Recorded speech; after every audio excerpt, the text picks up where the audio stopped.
Welcome to today's Explainer. We're diving right into a massive, high-stakes transition in the biotech world. For years, Moderna's valuation was essentially tied to one thing: their unprecedented success during the pandemic. But, that era? It's completely over. Today, we're looking at how Moderna is attempting this monumental pivot away from COVID reliance and really trying to prove their mRNA technology can completely reshape personalized medicine. The whole thesis of our explainer today is really captured in one idea. COVID proved the mRNA platform could sprint, but cancer vaccines must prove it can run a marathon. The market isn't just paying Moderna for having cool mRNA tech anymore. That premium is long gone. What Wall Street and, frankly, the scientific community demands right now is hardcore evidence. They want durable, compounding clinical products. Emergency conditions showed a sprint, absolutely. But can this platform run the marathon and deliver repeatable, clinically differentiated results? That's the real test. To unpack this transition, we'll hit 5 critical layers: the new Moderna thesis, surviving the broken middle, the V940 oncology catalyst, manufacturing and partnership economics, and finally, the valuation reconstruction. So, starting off with Section 1, the new Moderna thesis, and moving beyond that pandemic anchor. If you want to understand what Moderna actually is today, think of them as an mRNA platform biotech company right in the middle of a major shift. They are moving from emergency pandemic demand toward programmable medicine across oncology and rare diseases. They aren't just a COVID company anymore, but they also aren't a fully mature pharma giant quite yet. They're sitting right in the middle. And here's the catch. Being a platform means you need repeatable proof. One massive hit isn't enough. You need a continuous flywheel of success. Which brings us to Section 2, surviving the broken middle and facing the brutal financial math of Q1 2026. $389 million. That was Moderna's reported revenue in the first quarter of 2026. It's a pretty stark reality check on what normalizing post-pandemic demand actually looks like. When a global emergency ends, those massive, guaranteed government contracts vanish. Revenue takes a massive hit as the company enters what's known in the industry as the broken middle phase of platform investing.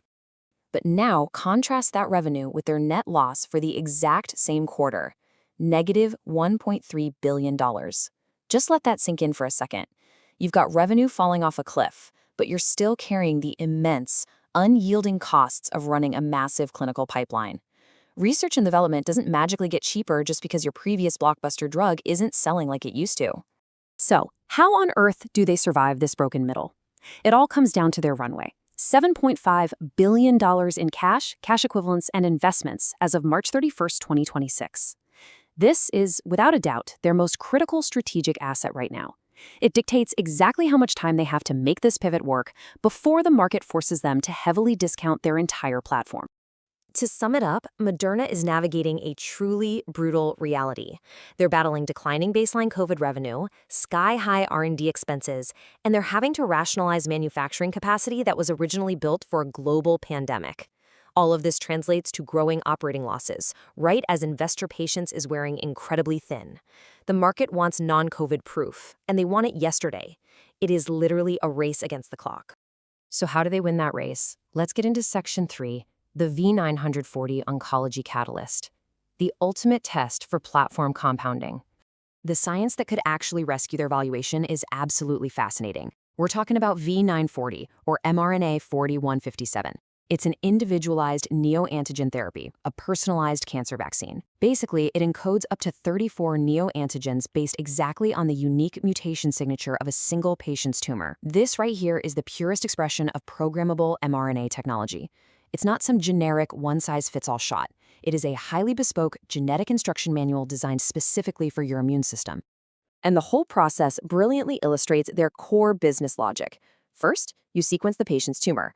Second, you identify the specific mutations driving that exact cancer. Third, you manufacture a completely customized mRNA therapy just for them. And finally, you use that mRNA to train their immune system to hunt down and attack the cancer. If they can nail this workflow, the potential to apply this logic across multiple disease areas is huge. Here's why the market is paying such incredibly close attention. In January of 2026, Moderna and their partner Merck dropped some crucial 5-year follow-up data for a phase 2b study in melanoma. And the results? V940 combined with Merck's Keytruda reduced the risk of recurrence or death by a massive 49% compared to just using Keytruda alone. This was across 157 patients with high-risk stage 3 or IV melanoma. The real game changer here is the durability. 5 whole years out, and that benefit was still holding strong. But, and this is a massive but, phase 3 trials are the ultimate valuation gate. Look, phase 2b data on 157 patients is super promising, but it's just not enough to completely reconstruct a multi-billion-dollar valuation. At the end of the day, biology still wins or loses in the clinic. Right now, Moderna and Merck have huge phase 3 studies underway for both melanoma and non-small cell lung cancer.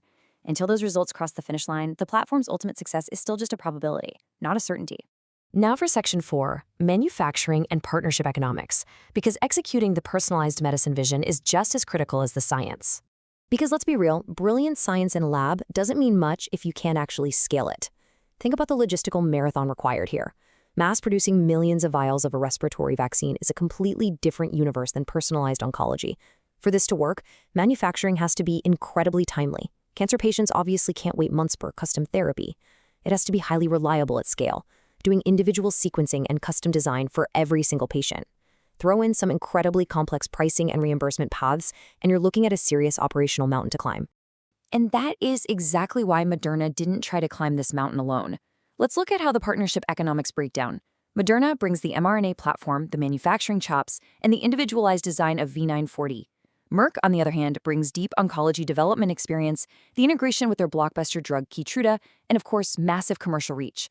They share the financial risk, and they share the upside. So if you're valuing this, you have to correctly price Moderna's slice of the partnership, not the entire pie. Let's bring it all together in our final segment, Section 5, the Valuation Reconstruction and Rebuilding the Framework for Intrinsic Value. Wall Street is currently having to completely rewrite its mental model for this company. The old valuation was anchored totally by peak pandemic revenue and massive, immediate cash generation. You just can't value the company that way anymore. The new valuation era requires looking at a stabilized respiratory base, really rigorous cost discipline, and the probability-adjusted value of their oncology optionality. To actually survive this transition, Moderna is relying on 6 distinct revenue engines. Number 1 is their declining legacy COVID base. 2 is RSV and respiratory vaccines, which are meant to provide a recurring seasonal base. 3 is their expanding franchise of flu and combination shots.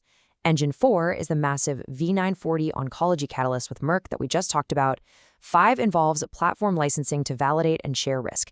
And 6 is future therapeutics, giving them that rare disease optionality.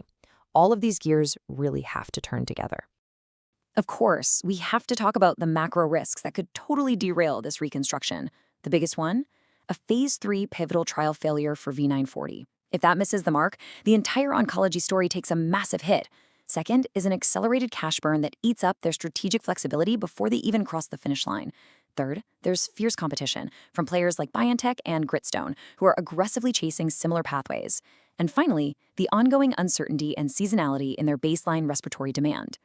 Which brings us to the ultimate question capping off this explainer. Can Moderna turn mRNA into a diversified oncology platform before cash burn fundamentally erodes investor patience? It's a high-stakes race between rapid scientific progress and some very harsh financial realities. The V940 data absolutely gives them a fighting chance, but make no mistake, the marathon is just getting started. What do you guys think? Will the platform compound, or will the broken middle claim another biotech giant?